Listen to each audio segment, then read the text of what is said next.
Je suis docteur Marc Manga, secrétaire général de la zone des Ziguinchor qui regroupe l'hôpital La Paix, l'hôpital régional et les districts. Voilà, le Bureau exécutif national, a lancé un mode d'ordre de grève de 2 jours, les 18 et les 19. Et à Ziguinchor, par rapport à la zone de Ziguinchor, nous avons 100% de suivi. Donc tous les collègues de Ziguinchor suivent le mot d'ordre décrété par le BN. Voilà, les revendications du SAMES au niveau national sont axées sur quelques points résumés. La plateforme elle est longue, mais le SAMES a synthétisé en quelques points. Donc les grands points concernent le recrutement systématique des médecins dans la fonction publique. On sait que nous sommes des fonctionnaires qui sont lésés. La gestion des hôpitaux a été laissée aux hôpitaux et il n'est pas question que les médecins puissent être contractualisés par des comités des collectivités territoriales, des comités départementaux, alors que c'est des agents de l'État. Donc à l'instar de tous les autres fonctionnaires, l'État doit pouvoir recruter les agents de santé. Le deuxième point va concerner l'équité dans le traitement salarial des agents de la fonction publique. Donc nous savons que le corps des médecins, pharmaciens et chirurgiens dentistes est à la hiérarchie la plus élevée au niveau de la fonction publique Sénégal. Et dans le traitement salarial, ce qui concerne les primes, nous sommes défavorisés. Donc nous avons des agents de la même hiérarchie qui ont des indemnités vraiment largement supérieures et pire, des agents d'autres corps ayant une hiérarchie inférieure à la nôtre ont des primes qui nous dépassent de loin. Et ça, c'est une inégalité que nous réclamons depuis longtemps et qui mérite vraiment d'être résolue. L'autre chose, c'est la retraite. Nous savons que le salaire de base qui va permettre le calcul de la pension de retraite, les médecins faisant de longues études et commençant à travailler tard, donc admis à la retraite, ont souvent des difficultés à joindre les deux bouts. Et ce qui a fait que, voilà, contrairement à d'autres fonctionnaires ici, qui ont une pension de retraite qui est améliorée. Donc du fait que le salaire est augmenté de par les indemnités qui ne seront pas dans l'assiette de calcul de la pension de retraite, donc nous demandons, à l'instar des autres fonctionnaires, nous sommes des docteurs en médecine, hiérarchie A spéciale, donc à l'instar des autres, comme les enseignants qui ont le doctorat, donc nous devons pouvoir nous aligner pour pouvoir avoir une revalorisation de la pension de retraite. Également, il s'agit également de la démocratisation de la santé, permettre un accès de la santé pour tous équitable. Donc le SAMES a lancé dans un de ses points de grève une construction d'hôpital de niveau 2 dans tous les départements du Sénégal. Ceci permet quoi? Permet l'accès aux soins.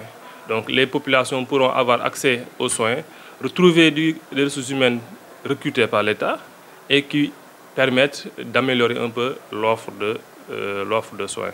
Également, dans les points, c'est la généralisation de la couverture sanitaire universelle qui va permettre en tout cas aux citoyens de pouvoir bénéficier, avoir accès aux soins. Aujourd'hui, quand les gens sont malades, ils ont peur d'aller à l'hôpital parce que du fait du coût.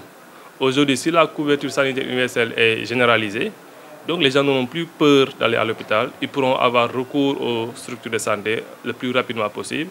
Et on sait que plus le recours est précoce, mieux le pronostic sera encore meilleur. Donc en résumé, c'est ces grands points, grands axes que le SAMES est en train de défendre aujourd'hui pour permettre non seulement l'amélioration des conditions de ses membres, mais également l'amélioration de l'offre de santé aux populations.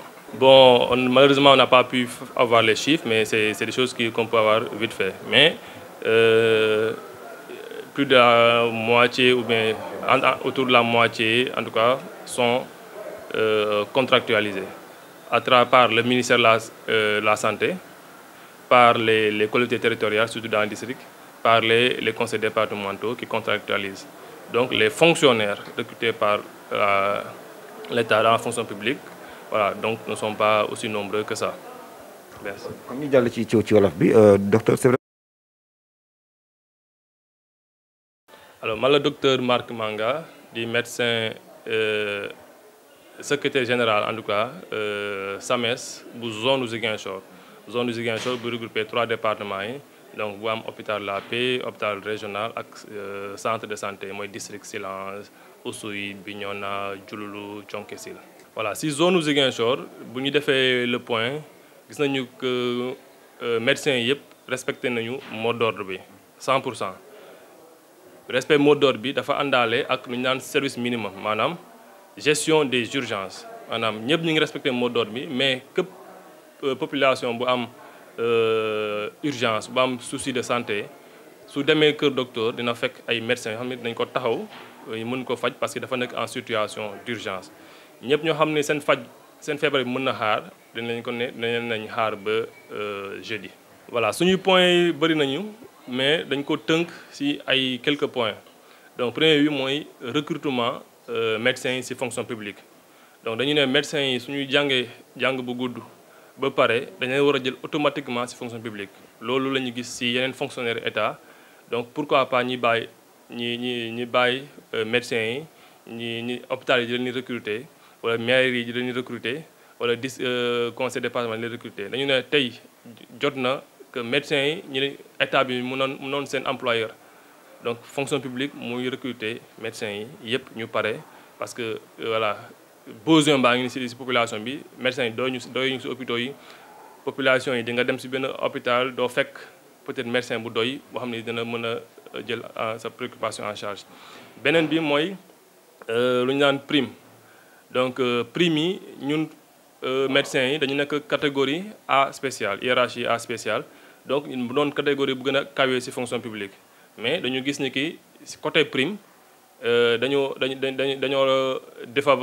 défavoriser donc dañuy laajte am équité ci traitement agent fonction publique donc dañoo gis ci même hiérarchie ñun méngale hiérarchie dañu dépasser 2 à 3 fois suñuy prime te ci même yeneen corps yoo xam ne ñun raw nañ leen hiérarchie am na ñoo xam ne ñu leen raw hiérarchie ñoo ñu ëppale ay prime te loolu dañu ne loolu dafa war a dagg il faut que mu am équité état yemale agent fonctionnaire yi.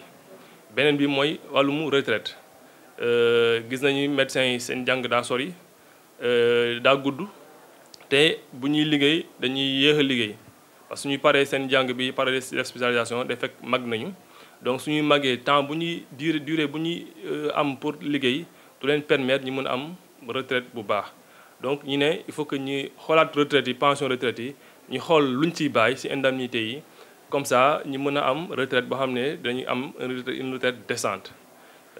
beneen bi mooy wàllumu démocratisation faj mi ci Sénégal yëpp donc moo tax SAMES ne day ñaan état du Sénégal mu mën a tabax ay l'hôpital yoo xam ne niveau 2 la ci département bu nekk ce qui fait que nit ñi dañuy am accès facile ci structure de santé ñu mën am faj bu baax.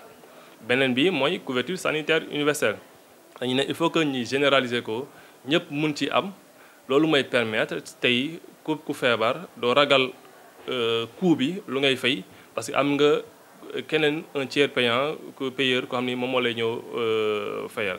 donc loolu ak beneen bi mooy statut ñu naan interne ñu naan médecin en spécialisation commerce yoo xam ni ba léegi fan yi yu jàll dëgg ngeen ñu ngi grève parce que amuñu statut bu neexee état tey ñu ne ñii ay spécialiste lañu nañu liggéey comme spécialiste bu leen neexee ñu ne ñii ay étudiant la dañuy jàng donc amuñu droit lii ak lii donc loolu tey statut boobu lañu ko war a régler ñu mën a permettre population ñu mën a fekk ci bërëbu fajukaay yi ay personnels yoo xam ne am nañu statut am nañu vraiment envie volonté liggéey parce que conditions yi dañ ko améliorer. voilà donc par rapport ak contractuels yi mën nañu ne mot nañu moitié ni ñu koy wax ci wolof xaaj bi parce que soo jëlee contractuels yi am na contractuel hôpital bi hôpitaux yi dañuy contractualiser wala centre yi am nañ maire yi day contractualisé comité de santé yi si kii dañuy contractualisé conseil départemental di contractualisé ministère de la santé di contractualisé ak ay organismes ay ISMEA ak yooyu noonu